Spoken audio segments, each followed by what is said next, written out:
Hello, everybody. Today is going to be the eighth installment.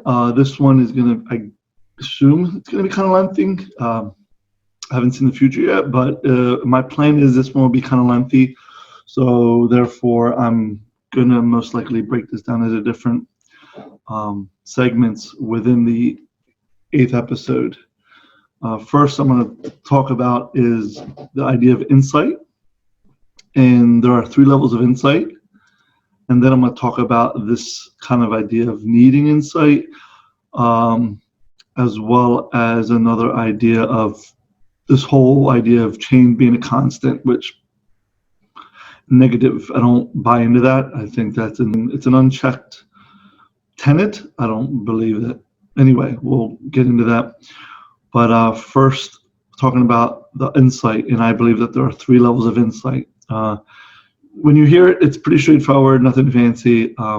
Those who basically have no insight.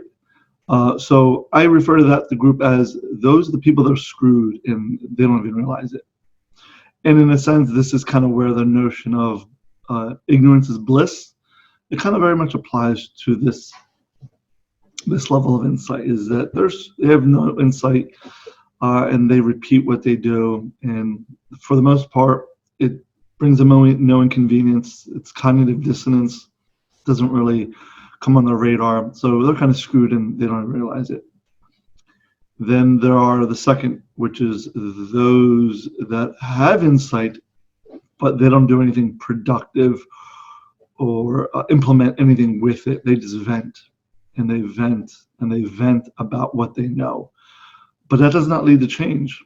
These people I refer to as they're screwed and they know it. But all they do is vent. Vent will not produce change. Because as a therapist, I hear people vent all the time. I vent. I may be venting now, but it's not going to produce the necessary stuff that I need for change. No. It's basically I'm screwed and I know it. But I don't do anything deeper than that. So that's the group where they have insight, but they don't really do much about it beyond vent. Vent is basically talking about it, but not coming up with changes or plans or calling yourself out and making the necessary stuff. You just want to get things off your chest, so to say.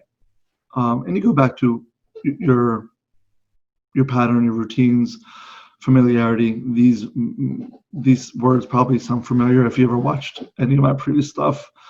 The words I use often. And then there is a third category, and these are the people that have insight and they try to make the necessary changes with that, knowing it's not working for them. This will lead to change on their own for the most part.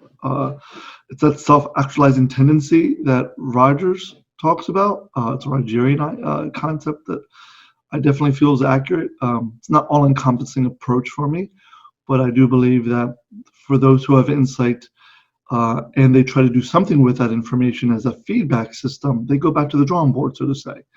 So then they can make changes on their own for the most part. It may not get them what they want, but it's still better than the other 2 groups. All right. This is really a kind of a tough journey, nonetheless. Like I said in previous other stuff, change is a beast. If it was so easy, I wouldn't have a job. That's kind of dark, but that's the reality. Change is not easy. We're okay with it though. So, and I'm digressing. Sorry.